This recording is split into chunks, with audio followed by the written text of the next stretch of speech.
WhatsApp guys, welcome back once again. So दोस्तों, ये कहानी एक बाप की है जो कि अपने मरे हुए बेटे को जिंदा करने के लिए क्या क्या चीज़ें करता है वो देखकर आप पूरी तरह से डर जाएंगे। जी हाँ दोस्तों, आज की मूवी का नाम है पंपकिन हेड, जो कि 1988 में रिलीज़ हुई थी। ये बहुत ही पुरानी फिल्म है दोस्तों, लेकिन इसकी जो कहानी है वो काफ़ी मज़ेदार है। तो चलिए मूवी की शुरुआत करते हैं। मूवी की शुरुआत होती है 1957 से।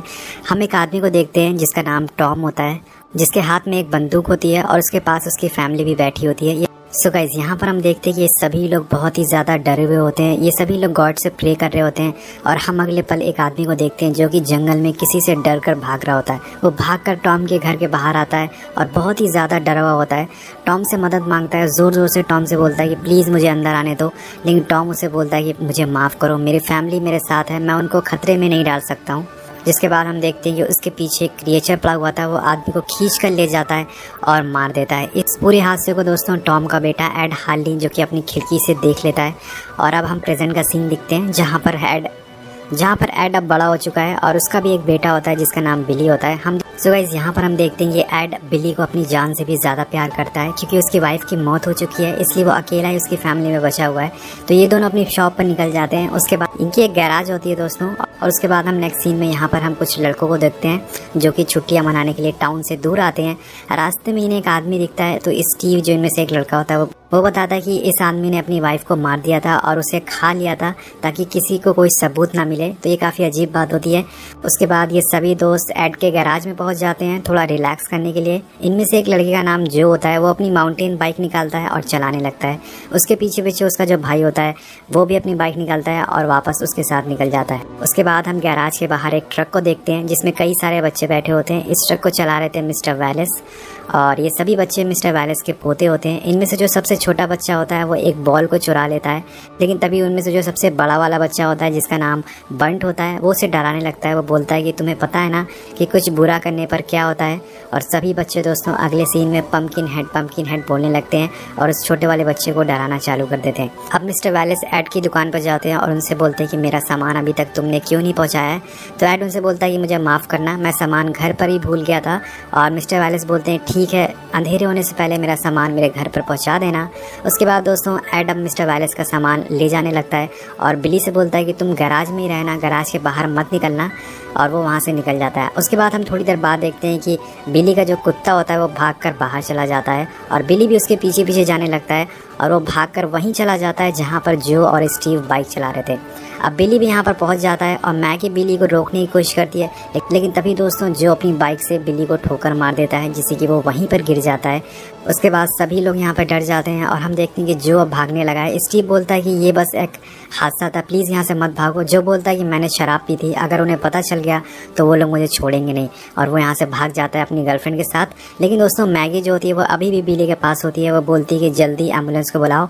अब उसके बाद क्रिस भागकर गैराज में जाता है, लेकिन वहाँ पर उसे कोई भी फ़ोन नहीं मिलता है। जिसके बाद स्टीव मैगी से बोलता है कि तुम जाओ, मदद बुलाओ, मैं यहीं बिली के साथ हूँ। थोड़ी देर बाद हम यहाँ देखते हैं कि एड भी यहाँ पर आ जाता है और बिली उसे शॉप पर नहीं मिलता है। तो वो जब वो बिली को देखता है तो वो देखता है कि बिली बहुत ही ज़्यादा ज़ख्मी है। जिसके बाद स्टीव एड से बोलता है कि ये सिर्फ एक हादसा था। लेकिन दोस्तों यहाँ पर एड उसे कुछ नहीं बोलता है और अपने बेटे को उठाकर अपनी गोद में वहाँ से निकल जाता है। उसके बाद अगले सीन में हम मैगी को देखते हैं जिसको कि फ़ोन मिल जाता है, लेकिन जब वो कॉल करने लगती है वो देखती है कि जो ने फ़ोन का वायर काट दिया है और वो बोलती है कि ठीक है, मैं कार से जाऊंगी और मदद लेके आऊँगी। जिस पर जो उसकी चाबियाँ भी छीन लेता है। और उसके बाद एड ज़ख्मी बिली को घर लेके आता है और उसे अपनी गोद में बैठाकर उसका चेहरा पोंछने लगता है। उसके बाद वो उसे कहानी सुनाता है। वो बोलता है कि बहुत पहले एक बूढ़ा आदमी हुआ करता था, इसके पास एक स्पेशल बच्चा था। लेकिन दोस्तों यहाँ पर बिली उसका कोई जवाब नहीं देता है। जिसके बाद एड समझ जाता है कि बिली अब उसे छोड़कर जा चुका है और वो उसे गले से लगाकर रोने लगता है। उसके बाद हम देखते हैं कि एड मिस्टर वैलेस का सामान लेकर उसके घर पर जाता है और उसे पूछता है कि मैं उस बूढ़ी चुड़ैल को ढूंढ रहा हूँ जो कि पहाड़ों में रहा करती थी, जिसके पास जादुई शक्तियाँ हैं। इस पर वैलेस बोलता है कि उसने उसके बारे में नहीं सुना है। और जिसके बाद एड उसे मरे हुए बिली को दिखाता है और वो शॉक हो जाता है, लेकिन वो फिर भी उसे कुछ नहीं बताता है। वो एड से बोलता है कि अगर तुम उस चुड़ैल के पास गए तो बिली नर्क में जाएगा, इससे अच्छा है कि तुम घर जाओ और बिली को दफना दो। और ये सारी बातें सुनकर एड वहाँ से निकल जाता है। लेकिन थोड़ी दूर जाने पर उसे बंट मिलता है। बंट को हमने मूवी की शुरुआत में देखा था। बंट उसे बोलता है कि मुझे पता है कि तुम किसे ढूंढ रहे हो, उसका नाम हैगीज है। और तभी बंट एड से बोलता है कि मुझे पैसे दोगे तभी मैं उसके बारे में बताऊंगा। और एड उसे पैसे दे देता है तो वो उसके साथ चल देता है रास्ता बताने के लिए। और थोड़ा आगे बढ़ने पर बंट बोलता है कि मैं यहाँ से आगे नहीं जाऊँगा। जिसके बाद एड बिली को उठाकर पहाड़ पर पहुँच जाता है और एक बहुत ही पुराने घर में घुसता है। और यहाँ पर दोस्तों हम एक बूढ़ी चुड़ैल को देखते हैं। एड उससे बोलता है कि मेरे बेटे को जिंदा कर दो, लेकिन वो चुड़ैल उससे बोलती है कि मेरे पास मरे हुए इंसान को जिंदा करने की शक्तियाँ नहीं है। जिसके बाद एड अपनी सारी कीमती चीज़ उसके सामने रख देता है, लेकिन वो फिर भी बोलती है कि मौत मेरे कंट्रोल में नहीं है, ये सिर्फ गॉड के हाथ में है। और उसके बाद एड के पास कोई ऑप्शन नहीं होता है तो वो उस चुड़ैल से बदला लेने के लिए बोलता है जिसने उसके बेटे को मारा था। और चुड़ैल उससे बोलती है कि जो तुम मांग रहे हो उसकी तुम्हें कीमत चुकानी पड़ेगी। अब हमें मूवी के लास्ट में पता चलेगा कि ये कीमत क्या है। खैर दोस्तों, एड बोलता है कि ठीक है, मुझे बस बदला लेना है, मैं सारी कीमतें चुकाने के लिए तैयार हूँ। चुड़ैल उससे बोलती है कि जंगल में एक बहुत ही पुरानी कब्र है, जाओ उस कब्र को खोदो और उसमें से जो लाश होती है वो लेकर मेरे पास आओ। अब एक जंगल में निकल जाता है और उसे एक बहुत ही ऊंची और पुरानी कब्र मिलती है। वो समझ जाता है कि ये वही कब्र है। वो वहाँ से एक कंकाल को निकालता है और चुड़ैल के पास लेके आता है। चुड़ैल उसे बोलती है कि हर इंसान में राक्षस होता है और वो एड और बिली का खून निकाल कर उस कंकाल पर गिरा देती है और कुछ मंत्र पढ़ना चालू कर देती है। और देखते ही देखते दोस्तों वो कंकाल एक बहुत ही भयानक क्रिएचर में बदल जाता है। अब वो चुड़ैल एड से बोलती है कि तुम अब घर जाओ, तुम्हारा काम हो जाएगा। लेकिन जब वो रास्ते में होता है तब उसे एक विजन आता है जिसमें कि उसका मरा हुआ बेटा उठ जाता है और वो उसे बोलता है डैडी आपने ये क्या कर दिया। जिस पर एड रोने लगता है और उसे एहसास होता है कि उसने कहीं गलती तो नहीं कर दिया है। उसके बाद हम इन दोस्तों को देखते हैं जिसमें मैगी और स्टीव बहुत ही दुखी होते हैं, इसलिए वो बाहर निकल जाते हैं माइंड चेंज करने के लिए। और स्टीव मैगी से बोलता है कि डरो मत, ये क्रॉस हमारे साथ है, हमें कुछ नहीं होगा। लेकिन तभी दोस्तों यहाँ पर पंपकिन हेड पहुँच जाता है और वो स्टीव को उठा कर ले जाता है। उसी टाइम हम एड को भी देखते हैं जो कि बिली को दफना रहा होता है। लेकिन तभी दोस्तों उसे स्टीव की चिल्लाने की आवाज़ सुनाई देती है और जिसके बाद हमें पता चलता है कि पंपकिन हेड जिसको भी मारेगा वो एड को सुनाई और दिखाई देगा, मतलब कि ये दोनों एक दूसरे से जुड़े हुए हैं। अब मैगी भागकर घर में आती है और बोलती है कि पंपकिन हेड स्टीव को उठा कर ले गया। जिसके बाद जो और क्रिस बंदूक लेकर उसे बाहर ढूंढने निकल जाते हैं। स्टीव उन्हें कहीं नहीं मिलता है, लेकिन उन्हें स्टीव की शर्ट मिलती है जिससे कि खून टपक रहा होता है। तो वो समझ जाते हैं कि यहाँ कुछ बहुत ही भयानक हुआ है। वो वापस अपने दोस्तों के पास आते हैं और इनमें से जो ट्रेसी होती है वो बोलती है कि हमें इस जगह को जितनी जल्दी हो सके छोड़कर निकल जाना चाहिए। जिस पर मैगी उसे बोलती है कि स्टीव के बिना वो यहाँ से नहीं जाएगी और वो बाहर निकल जाती है। स्टीव को आवाज़ लगाने लगती है, लेकिन तभी दोस्तों उसके सामने स्टीव की लाश लटकने लगती है और वो उसे नीचे खींचती है। और उसके बाद पंपकिन तो स्टीव को छोड़ देता है, लेकिन उसे उठाकर वहाँ से ले जाता है। अब यहाँ पर दोस्तों एड को फिर से विजन आना चालू हो जाते हैं कि पंपकिन हेड कैसे कैसे मैगी को मार रहा है। जिसके बाद उसको रियलाइज़ होता है कि उसने बहुत ही बड़ी गलती कर दी है। वो भागकर उस चुड़ैल के पास जाता है और बोलता है कि प्लीज़ ये सब रोक दो। जिस पर चुड़ैल उसे बोलती है कि तुम यही सब तो चाहते थे, और वो बोलती है कि मैं अब कुछ नहीं कर सकती। वो बताती है कि जब तक पंपकिन हेड का मकसद पूरा नहीं होगा वो नहीं रुकेगा, मतलब कि जब तक वो सभी को मार नहीं देता जो कि बिली के मौत के जिम्मेदार है, उसे कोई रोक नहीं सकता है।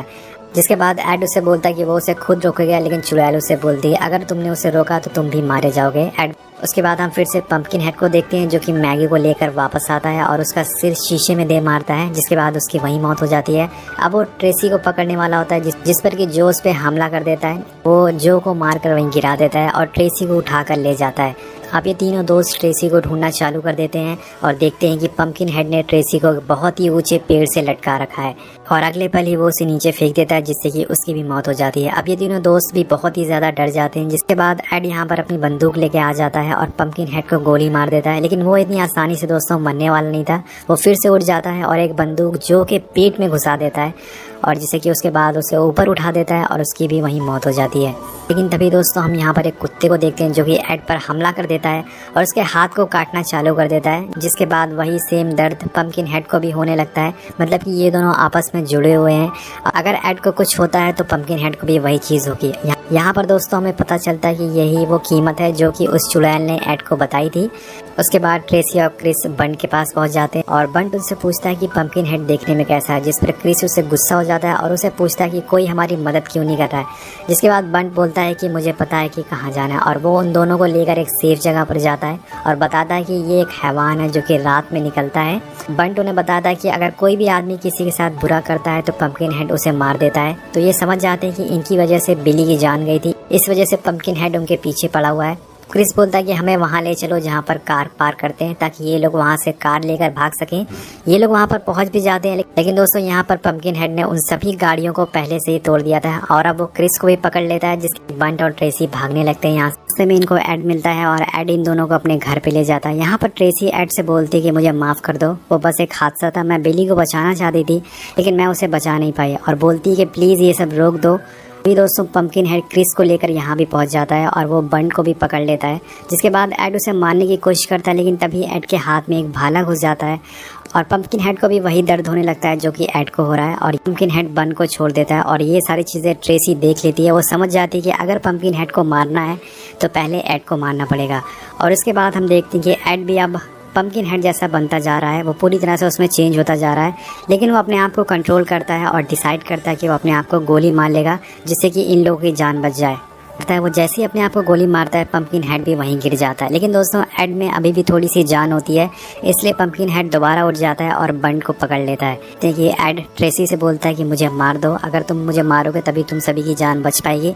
जिसके बाद ट्रेसी वहाँ पर गिरी बंदूक उठाती है और एड को गोली मार देती है, और हम देखते हैं कि पंपकिन हेड अब पूरी तरह से जलना चालू हो गया है क्योंकि अब एड की मौत हो चुकी है और वो भी मर जाता है। फाइनली दोस्तों इन लोगों ने उसे मार दिया है। उसके बाद हम मूवी के लास्ट में उस चुड़ैल को देखते हैं जो कि कब्र में किसी को दफना रही होती है, और ये कोई और नहीं दोस्तों बल्कि एड होता है।